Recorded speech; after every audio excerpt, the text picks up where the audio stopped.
If you are dreaming of purchasing your first home, you may be wondering if it really makes sense financially to own a home rather than simply renting. This may especially be the case if you live in expensive cities like Vancouver and Toronto, where home affordability is a huge issue. I ran the calculations and I was surprised to find what the best option was based on the current real estate market and interest rates. In this video, I'll be going over common misconceptions that people have when buying versus renting and why it is flawed. I'll run through the numbers on whether it makes sense financially to own versus rent, as well as other important considerations that you should know. So let's get into it. Common misconceptions. Many people believe that if the mortgage payment is equal to or less than the rent for the same home, then buying a home is a good decision. However, this is a flawed way of looking at it because the costs that go into owning a home is very different to that of renting. To give a better perspective on making this decision, you would need to compare the total unrecoverable costs to renting versus buying. What unrecoverable costs basically mean is that it's money that you will never see back. In the case of renting, it's relatively simple as it's just a rent payment that you make. However, in the case of owning a home, it gets a bit more complicated as there are more moving parts. First, you have the mortgage payment, and while it seems straightforward to compare this amount to the rent, that wouldn't be a very accurate comparison. That's because mortgage payments consist of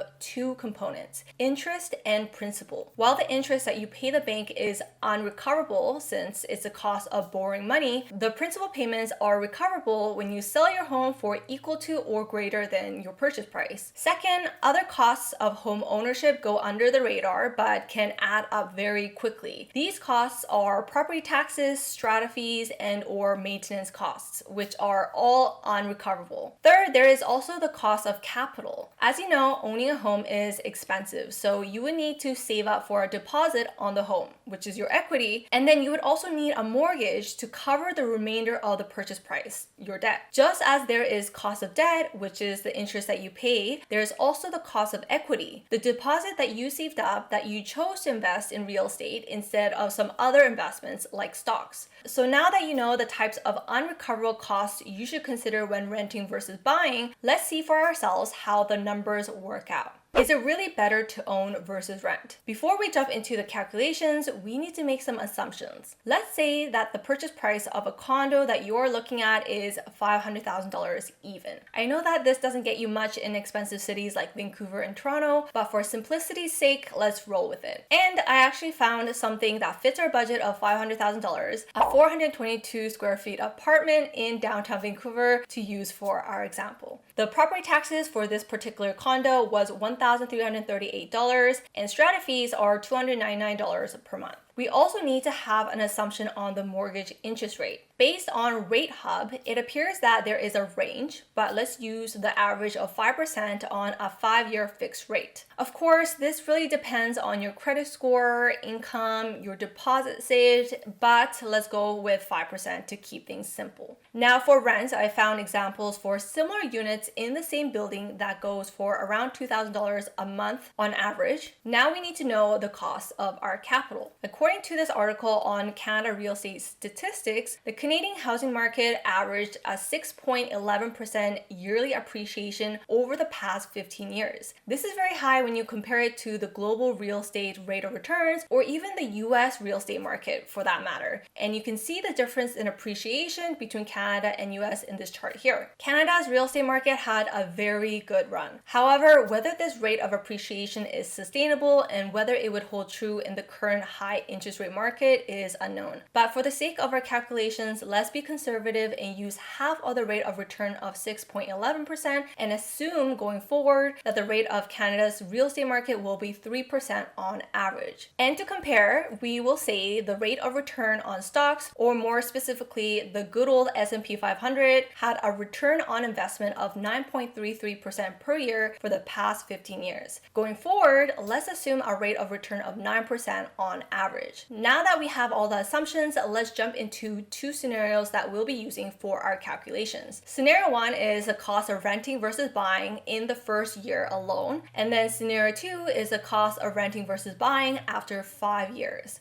Okay, let's jump right into the calculations. Before we start though, let's quickly go over the assumptions one more time. As mentioned, the monthly rent that we will be working with is $2,000 per month, which makes it $24,000 per year. Now, if we were to purchase the same property, it would cost $500,000 with property taxes of $1,338 per year and strata maintenance fees of $299 per month. Now, we're also assuming that 20% of the purchase price will be saved up, which is $100,000 with a 5-year fixed mortgage rate of 5%. Now, the rate of return for real estate in Canada, we'll be assuming it is going to be 3% going forward, and for stocks, we're going to be using 9%. Now, to jump into the calculations for rent, we're going to be saying that the annual rent is $24,000, and that is pretty simple when it comes to rent. Now, in the case of buying, there are a couple more factors that we would need to consider. The mortgage interest, which is an unrecoverable cost, will be $19,608, and then part of your payments will be going towards your principal, which can be a recoverable cost if later down the road you sell your property for equal to or more than your purchase price. And in this case, the principal amount is $8,309. Now, I'll discuss a little bit more about what I mean by cash flow issue, but let's move on for now. The annual property tax is $1,338. This is assuming that it was the same as the prior year. And for the strata maintenance fees, it is $3,588, and this was calculated taking the $299 per month times 12. Now, this is where it gets a little bit more tricky. For stocks, the rate of return, if you were to invest the $100,000 of down payment, as we mentioned here, if you were to invest the $100,000 towards stocks, let's say the S&P 500, which gave a return of 9% in the past 15 years on average, so we're going to assume going forward, it will also produce 9% on average, then in that case, your return in the first year would be $9,000. In the case of real estate, we're not just looking at the $100,000 deposit that you saved up. We're actually looking at the value of the property as a whole of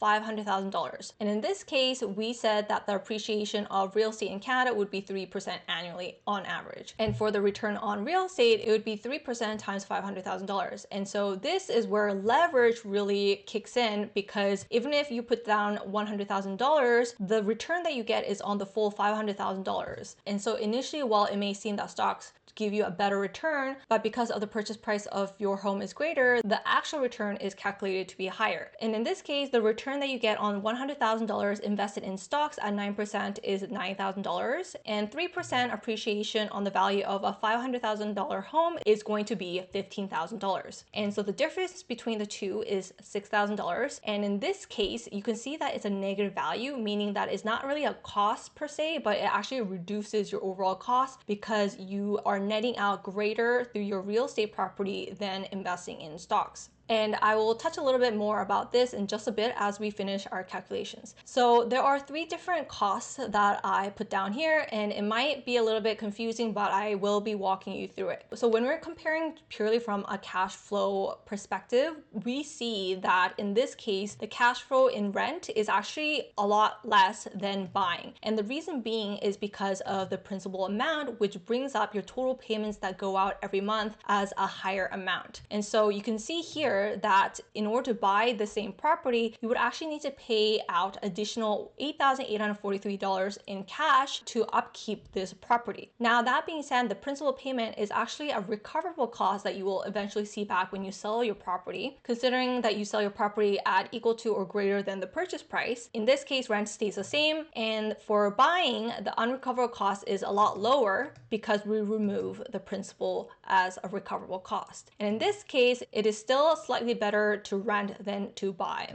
And lastly, the total unrecoverable cost, including cost of capital, this includes this component right here. And in this case, because the rate of return on your property is greater than stocks, it actually decreases your overall cost. So in this case, it's actually better to buy overall because of the better returns on real estate due to leverage used. Now, these numbers can completely change based on just these factors alone. Now, if we were to assume that the appreciation on real estate is going to be a lot more dismal in the future and we change this to 1%, In this case, we can actually see that there is a cost of capital where it's better to invest your money in stocks rather than real estate. And in this case, it wouldn't really make sense financially to buy versus rent because the cost of buying is more expensive across the board compared to just your rent. So it's really important what your assumptions are when it comes to these calculations. Now let's move on to scenario 2 of what the cost will be after 5 years. So in scenario 2, after 5 years, there's a lot more moving parts and it might look a little bit complicated, but let me just walk you through everything so that it makes sense. Now, just going through all the assumptions again, they stay all the same with just a few additional changes. The first being that for rent over a 5-year period, I don't think it's reasonable to assume rent will stay the same over 5 years. So we will use an annual rent increase of 2%. All the other assumptions here stay the same with the exception of the targeted annual inflation, which we will use to increase the property taxes and strata maintenance fees on an annual basis as well. And so we just kept it consistent here. And everything else stays the same. And now we'll jump into the calculations one more time. If you were to rent for 5 years on the same property, the total rent is going to be $124,897. When it comes to buying, your total mortgage interest over that period is going to be $93,615, and for your principal, it is going to be $45,970. I just want to point out in the case of paying your mortgage, you can actually see that over the 5-year period, while your total payments stay the same, the split between your interest and your principal actually changes in that your principal payments gets greater and your interest payments actually decrease. And the reason being is because you're paying off your mortgage a bit every single month through these principal payments, which decrease your overall loan amount, and that decreases your interest on the loan itself. So over time, the cost of your mortgage actually decreases. Now, moving on to property taxes, over the 5 period is going to be $6,963, and then for strata maintenance fees, it is going to be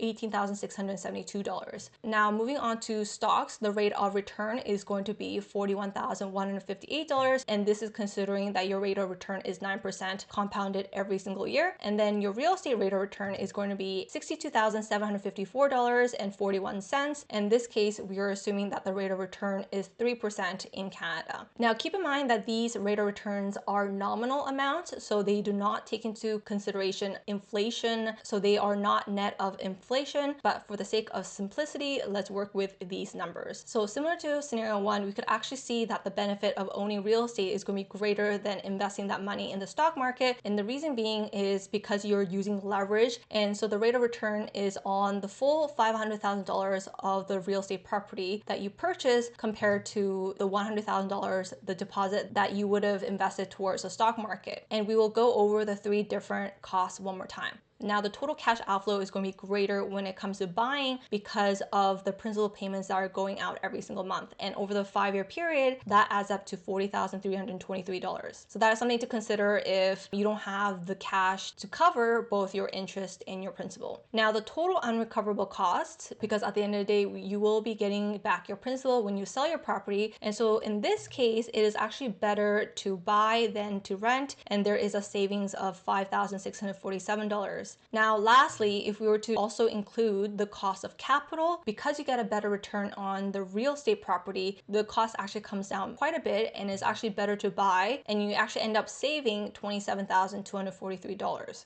And of course, all of these numbers are subject to change based on what our assumptions are. If we are very pessimistic about the real estate market in the upcoming 5 years, we could change it to 1% and see how that affects our numbers. In this case, there is a true cost of capital where it is better to have invested that money in the stock market versus real estate. And so the cost of capital in this case is $20,856, where it's going to be more expensive to buy across the board. As you can see, there are multiple moving parts to this calculation, which really depends on various factors like the home price, deposit saved, mortgage interest rate, future rate of return for the real estate and stock market, as well as rental prices. It will be ideal to play around with the numbers and calculate room for error on any of these factors to see how it can affect your finances. This way, you can really make the best decision for you and be prepared for unexpected changes in life. Don't forget other considerations. There are other costs to home ownership that weren't taken into consideration during our calculations in order to keep things simple. However, you should definitely research other applicable home ownership costs that are specific to the province or state that you live in. If I were to use BC, Canada as an example, other large one-time costs when it comes to buying real estate are property transfer tax. So in the case of BC, you need to pay rates between 1 to 3% on the value of the home that you are purchasing. And if you are a first-time home buyer purchasing a home that is $500,000 or under, you could get a full exemption, which saves you $8,000 in property transfer taxes. Mortgage loan insurance. This applies if the deposit is less than the conventional 20% of the purchase price. So for example, if your deposit is 10% or $50,000 on a property value of $500,000, your mortgage insurance premium is $13,950, which then gets added to the mortgage. Realtor fees. This applies when you eventually sell the property. In BC, it's more common for the seller to be responsible for both the buyer and seller's realtor fees. If you are selling a home for $500,000, your total out-of-pocket realtor commission is $17,850. Now, other non-monetary considerations